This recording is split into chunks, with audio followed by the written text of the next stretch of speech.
Hey, this is Michael Bohm with Youth Apologetics Training.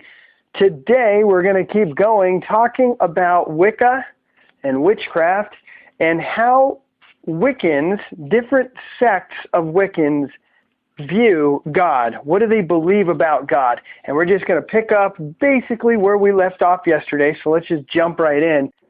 Now, let's go back and talk about this Gerald Gardner, because there's a group that follow him, the Gardnerians, and he's the guy that wrote the Book of Shadows as well as a bunch of other books, and he's got his own view of this. He believes that the horned god is associated with nature, wilderness, sexuality, hunting, and the life cycle. But get this. Remember when we were talking at the very beginning about this supreme being, the two halves equaling a whole, the whole being called the one or the all? Well, Gardner referred to this one or the all as the prime mover. Now, I'm not donning my tinfoil hat. I just want to tell you that right now. But I do find it interesting, and I don't know if it's a coincidence or not, but I have noticed while studying the intelligent design movement that there are many who refer to God as the prime mover. I'm just saying. Intelligent design does not necessarily claim the God of the Bible. Okay, there's lots of good Christian men and women who are part of the intelligent design movement. Okay, and there's also not. There's also some people who don't want anything to do with Christianity, but they do recognize that there is some kind of big banger, if you will. There's some kind of being out there that kicked this thing off, right? And a lot of intelligent design proponents refer to this being as the prime mover. Are they part of Wiccan witchcraft? Part of this neo-paganism movement? I don't know. I have no clue.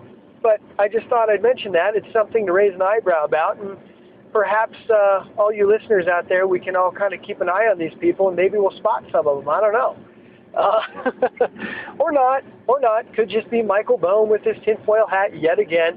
That's okay. It's good to keep an eye on people and judge them by their fruit. So anyway, let's move on. Another particular, a woman named Starhawk, I've mentioned her before. She's into permaculture magic, which is nuts. Sorry. But yeah, she refers to the goddess. She's not interested in the god at all. She is all about the goddess. She calls her the star goddess. It's convenient that she is named Starhawk. But she describes the star goddess as one who created the cosmos and is a personal goddess that you can talk to and channel, and she's worthy of worship. All right, so yeah, again, we have some Wiccans that don't worship a god or goddess at all, others who absolutely do, some who believe that it is an impersonal force, others that believe it is a very personal force, and some that believe it's not only personal but can be channeled and communicated with. Wow!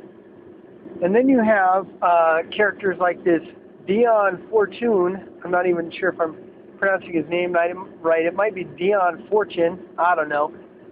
He says that all gods are one god and all goddesses are one goddess.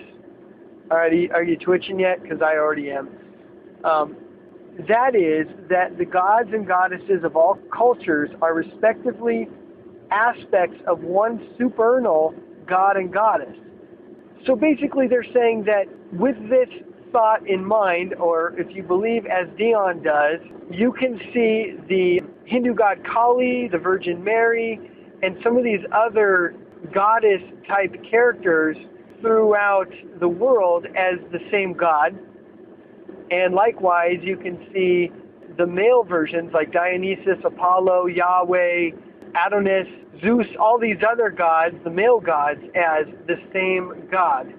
And just as another side note, because I'm such a good guy at rabbit trails, it kind of appears like the Masons at the highest level have this same idea. When you look at who they call God at the highest degrees, they refer to him as Jobulin. And it's kind of a composite name. It's consisting of three different deities. The Jah part of it is supposed to be the biblical God Yahweh, Jah. And Bull is supposed to be representing Baal, who is also mentioned in the Bible, not a very nice guy. And Un is referring to Osiris. So you kind of have almost this trinity of gods, but one God.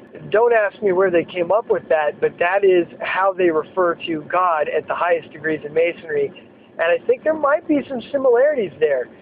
Some of the initiations to get into different degrees of a coven are very similar to the initiations that you find as you move through the ranks in the Masonic order, as you move from one degree to another. And oddly enough, and this has long since been put to a stop, but back in the day, don't ask me how long ago, I'll tell you in a different series, but back in the day, the Mormons had degrees that you could advance as well. And as you swore different blood oaths within the Mormon church, or the Church of Latter-day Saints, you would use very similar stances and words and hand gestures as you progressed through the different levels of leadership within the Mormon church. Wow. And all that from one thing I read about Dion Fortune's version of Wicca. How about them apples? I just got you way sidetracked, but that was fun. We're talking about interesting stuff, right? Anyway, and in fact, with all that chaos I just brought down, I think that's probably a good place to stop. As you can see, my point here was to give you the general idea of the one, the all, and this diunity, yeah, I just made that up, this dual aspect of God in that it was the God and Goddess that got this thing going. And then I wanted you guys to understand just how many versions and takes and aspects these neo-pagans have on their gods. And I think it illustrates quite well their stance on what is true. They have somewhat of a postmodern, ultra-tolerant view of truth that says your truth can be true as well as my truth, as well as somebody else's truth. And none of our truths are wrong, even though they completely and totally contradict each other. I think that it gives you more insight into the mindset of a witch. And again, in this endeavor to understand apologetics and try to witness to people, we need to try and reach them and understand them. Sometimes it's good just to go in and give them the gospel and forget the goofy stuff that they believe. Okay? And you got to follow the Holy Spirit in that. But there's other times when you have a friend or a family member that you just feel led not to run in there guns blazing and give them the gospel and present the fact that according to the Ten Commandments they are totally sinners.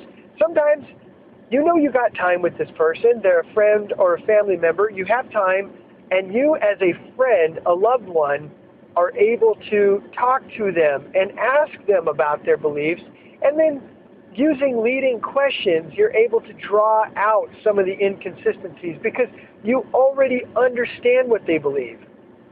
You already know, but you're using questions, you're confirming that is in fact what they believe, and you're leading them to a conclusion that you already know you're trying to get to. You're asking good questions and leading them to an understanding of the inconsistencies of their beliefs and thus breaking down their beliefs so that you have more of an inroad to speak about why you believe what you believe. These are all apologetics tactics. There are different ways that you can share your faith, and not every witnessing encounter is going to be the same. So that's why goofy people like me exist, to help you Christians out there understand how we can share our faith and just bring the gospel to the world. Love on people and share the truth with them. Sometimes you got to reason with them. Sometimes you just got to slap down the gospel and bring them down to their needs. Some water, some plant, you know what I'm saying? And some reap. All right? Anyway, come out to the website, youthapologeticstraining.com. You can catch up with me there. And you can also hook up with me on Facebook and Twitter.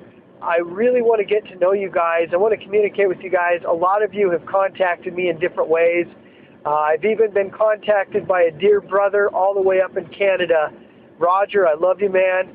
And it's just been awesome. I want to talk to you guys and get to know you, find out what you want from me and how I can help. And with that, I do love you guys, and I'll see you tomorrow. Nerd referred to this one or the all as the prime mover. Now, I'm not donning my tinfoil hat. I just want to tell you that right now. But I do find it. But get this. Remember when we were talking at the very beginning about this supreme being, you know, the two halves equaling a whole, the whole being called the one or the all. Well, he's the guy that wrote the Book of Shadows as well as a bunch of other books. And he's got his own view of this. He believes that the horned god is associated with nature, wilderness, sexuality, hunting, and the life cycle. God. What do they believe about God? And we're just going to pick up basically where we left off yesterday, so let's just jump right in. Now, let's go back and talk about this Gerald Gardner, because there's a group that follow him, the Gardnerians, and hey, this is Michael Bohm with Youth Apologetics Training. Today, we're going to keep going talking about Wicca and witchcraft and how Wiccans, different sects of Wiccans, view